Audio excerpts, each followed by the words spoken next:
আজকে আপনাদের সাথে শেয়ার করব খুব সহজেই তেল মশলা ছাড়া কিভাবে ম্যাগি নুডলস রান্না করবেন সবজি দিয়ে। আসসালামু আলাইকুম প্রিয় দর্শক, কেমন আছেন সবাই? আশা করি আল্লাহর অশেষ রহমতে সবাই ভালো এবং সুস্থ আছেন। আমি তাসলিমা চলে আসলাম মজার একটি রেসিপি নিয়ে।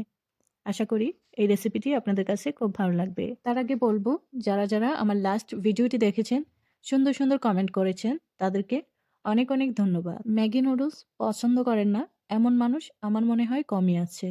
ছোট থেকে বড় সবাই এই নুডলসটা খেতে খুব পছন্দ করেন। তেমনি আমারও কিন্তু খুব পছন্দ ম্যাগি নুডলস। আজকে যেই ম্যাগি রেসিপিটা আমি বানাবো সেটা কিন্তু খুবই স্বাস্থ্যকর এবং খুবই মজার একটা রেসিপি। আপনারা দেখতে থাকেন, আশা করি ভালো লাগবে। প্রথমেই আমি একটা প্যানে ৩টা ডিম ভেজে নেব। এখানে সামান্য পরিমাণের অলিভ অয়েল দিয়েছি আমি শুধু ডিমটা ভাজার জন্য। ডিম ছাড়া আর কোথাও আমি তেল ব্যবহার করব না। আর অল্প পরিমাণে লবণ দিয়ে আমি ডিমটাকে একটু ভেজে উঠিয়ে নেব। খুবই শর্টকাটে অল্প সময়ে এই মজার রেসিপিটা আপনারা চাইলে বাসায় বানিয়ে নিতে পারেন। তো এইভাবে আমি ডিমটাকে ভেজে একটা বাটিতে উঠিয়ে নিলাম। ডিম আপনারা আপনাদের পছন্দ মতো দিবেন। আমি যেহেতু একটা ম্যাগি রান্না করব, তার জন্য এখানে আমি ৩টা ডিম নিয়েছি, যেন ম্যাগির পরিমাণটা একটু বেড়ে যায় রান্নার পর। তারপর যেই প্যানে আমি ডিমটা ভেজে নিয়েছি, সেই প্যানেই পরিমাণ মতো পানি দিয়ে নুডলস দিয়ে দিলাম, মানে ম্যাগিটা দিয়ে দিলাম। সাথে কুচি করে রাখা গাজর, ক্যাপসিকাম একে, একে সবগুলো সবজি দিয়ে দেব। আমি এখানে নিয়েছি গাজর, ক্যাপসিকাম, কাঁচামরিচ আর পেঁয়াজ। আপনারা চাইলে আপনাদের বাসায় থাকা যেকোনো সবজি দিয়ে এই রেসিপিটি করতে পারবেন। খেতে খুবই মজা হবে। আর এখানে কিন্তু পানির পরিমাণটা বুঝে দিতে হবে। যেহেতু আমরা এই পানিটা ছেঁকে ফেলে দেব না, তার জন্য পানির পরিমাণটা একটু কমিয়ে দিতে হবে। আর যেই সবজিগুলো আমি দিয়েছি সেগুলো কিন্তু খুবই অল্প সময়ে সিদ্ধ হয়ে যাবে।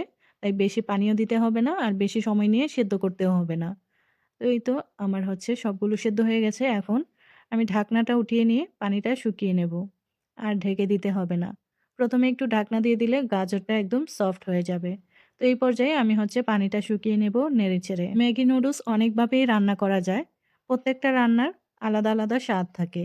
তো আমি যেভাবে রান্না করতেছি, এটার কারণ আমি তেল আর মসলাটা খাবো না, এইজন্য এইভাবে রান্না করতেছি। তো এভাবে রান্না করলে আপনারা একদমই তেল ছাড়া রান্নাটা করতে পারবেন। আমি এখানে শুধু ডিমটা ভাজার সময় তেল ব্যবহার করেছি একটু। তো পানিটা যখন শুকিয়ে যাবে, এই পর্যায়ে আমি এখানে ম্যাগির যে মশলাটা থাকে, সেই মশলাটা দিয়ে দিলাম, সাথে দিয়ে দিলাম তেল।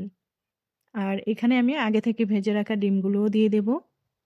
দিয়ে এখন ভালো করে মিক্স করে নেব। আর আমি কিন্তু এখানে একটু লবণ ব্যবহার করেছিলাম।